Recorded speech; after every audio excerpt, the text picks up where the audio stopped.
테라 엄마 김남희고요. 여기 리저널 세너하고 처음 인연 맺은 거는 2살 반부터 해서 지금 4살 반까지 됐어요. 리저널 세너 코디네이터 분께서 ABA를 권유해 주셔서 어세스먼트를 받고 본격적으로 시작하게 된 게 저희 아이 3살 반부터였어요.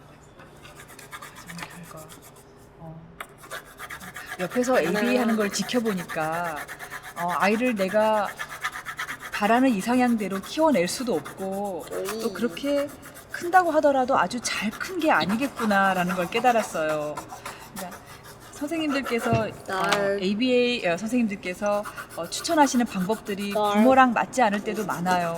그리고 오히려 이렇게 돌아가는 것 같이 느껴질 때도 많아요.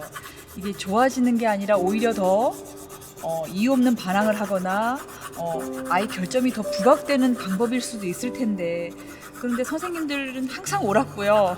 정말 부모가 사랑하지만 부모의 관심과 사랑만으로는 안 되는 것들도 생각보다 너무 많은 세상인데 그런 것들을 커버해주고 오히려 부모보다도 더 아이를 많이 이해해주는 것들이 많았어요. 저희 아이는 집안일 돕는 게 보상이었어요. 장난감을 어렸을 때부터 별로 안 좋아하고 정말 그 키친 우텐실 같은 거는 사실 무겁고 위험한 게 많은데 그거를 갖고 따라다니려고 하는 거예요. 근데 그래 그 덕분에 밥도 하고요, 베이크도 하고, 그리고 달걀 그 필하는 게 레인포스먼트예요. 그래서 말을 굉장히 잘 들어야 달걀을 깔 수 있는 거예요. 지금 너무 잘 까고 밥도 쌀 씻는 거를 굉장히 많이 하는 편인데 그걸 다 찍어서 물을 넣고 자기 손 찍는 거가 이제 도장 찍어야 되는 거가 항상 그게 루틴이에요. 계속 같은 행동을 반복하는 거, 그리고 풍선을 좋아하고 서클 쉐입에 대해서 굉장히 익세시블리 이렇게 관심을 가졌었는데 그런 것들도 선생님하고 놀이하면서 쉐입에 대해서 재미있게 가르쳐 주시면서 모든 그림을, 왜 캔디도 서클만 있는 게 아니라 별 모양도 있고 하트 모양도 있고 또 롬부스도 있고 이러면서 돌아가면서 놀이를 해야 되니까 블락 놀이도요, 블락만 하면 블락만 했었어요.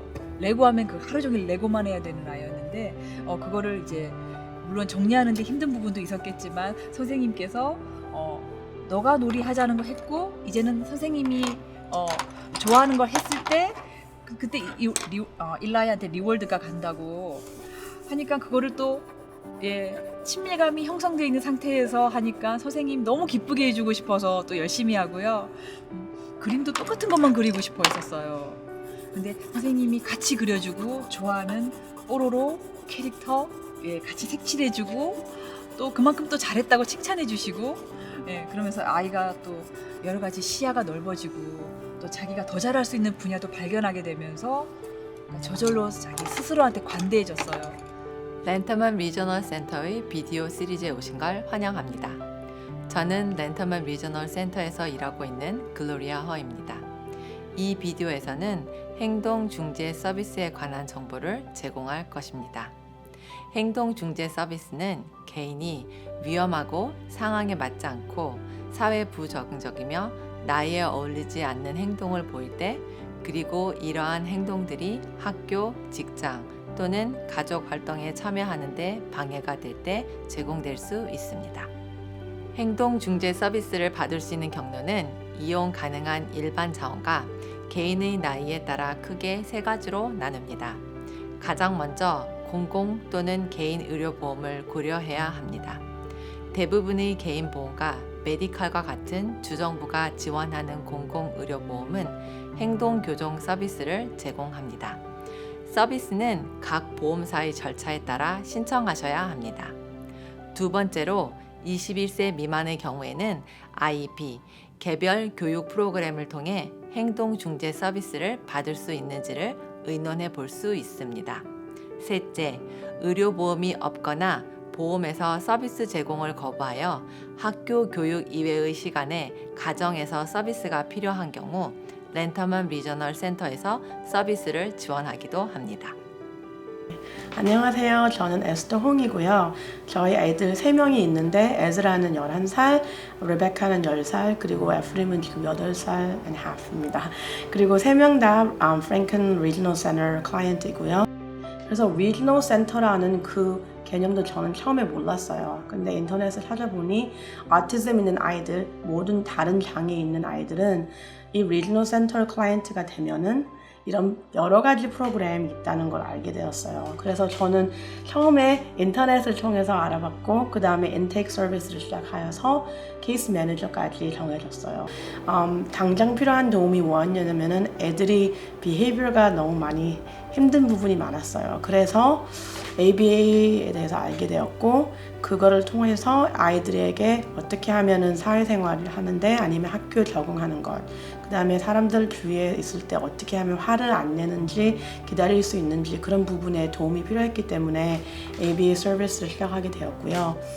혼자서 전 싱글맘이기 때문에 혼자서 애들 다루기가 많이 힘들어요. 그런 부분에서 ABA는 많이 도움이 되는 게 직접 집에서 와서 아니면 밖에서도 애들에서 그 특별한 부분에서 힘들어하는 부분을 직접 도와줄 수 있고 그 케이스 스터디처럼 그 아이에게 필요한 부분을 할 수 있기 때문에 저는 아이가 3명인데 한 명은 화를 많이 내요. 그래서 그 부분에서는 화를 어떻게 하면 컨트롤 할 수 있는지 그 부분에도 도와줄 수 있고 하나는 말도 잘하고 말 잘 듣는데 사교성이 부족해요. 그래서 다른 사람들 보면 인사도 안 하고 혼자 노는 걸 좋아하기 때문에 그 부분에서는 또 사교성을 가르쳐주는 데 도움이 되었고요.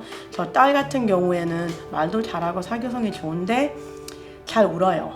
그래서 많이 울기 때문에 그런 부분에서 자기 감정 조절하는 부분 어떻게 하면 자기가 필요한 거를 잘 의사소통할 수 있도록 도와주는 부분에서 ABA가 도움이 되었습니다. 렌터맨 리지널 센터 처음에 웹사이트를 보면서 이런 여러 가지 부모님을 위한 워크숍이나 아니면 프로그램이 있다는 걸 알게 됐어요. 저는 Family Parent Support Group 같은 부분도 있었고 워크숍도 봤는데 저에게 제일 도움이 많이 되었던 부분은 아무래도 서포트 그룹이 도움이 되었던 것 같아요. 왜냐하면 다른 부모님들 만나서 같은 우리가 비슷한 문제를 가지고 어떻게 하면 서로 도와줄 수 있다는 서포트가 할 수 있다는 그런 부분에서 많이 도움이 되었고요. 워크숍 같은 경우에는 영어로 된 부분이 많은데 한국말로 된 부분이 있는 것도 도움이 된 것 같아요. 애들한테 어떻게 보상을 하냐면은 하루 매일 체크리스트 같은 게 있어요. 그래서 이런 비헤이비어를 고치든지 잘 활동했을 때는 스티커를 붙이든지 아니면 체크 마크를 하면서 매주 한 번씩 고르게 돼 있어요. 보상.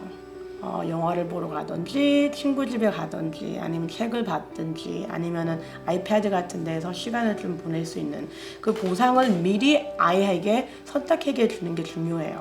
저는 리지널 센터하고 연결된 게 너무 감사해요. 왜냐면 저는 타주에서 왔기 때문에 이런 프로그램이 있는지도 몰랐고 리지널 센터 그리고 서비스 코디네이터와 그 관계가 너무 중요해요. 저가 필요한 부분이 있던지 궁금한 부분이 있으면 항상 전화나 이메일 했을 때 바로 연락을 할 수 있고 그 다음에 또 모르는 부분 또 앞으로 다른 부분에서 서포트가 필요하다면 서비스 코디네이터한테 연락을 하면 답을 주던지 아니면 같이 의논해서 좋은 방법을 항상 찾을 수 있었어요. 사랑하는 가족을 위해 행동 중재 서비스를 알아보고 있다면 담당 서비스 코디네이터와 상의하여 현 상황에 이용할 수 있는 자원이 무엇인지 확인해 보시기 바랍니다. 행동 중재 서비스 여부는 검사 결과에 따라 결정됩니다. 고객과 가족분들은 여러 자원을 통해 행동 중재 서비스를 받을 수 있습니다.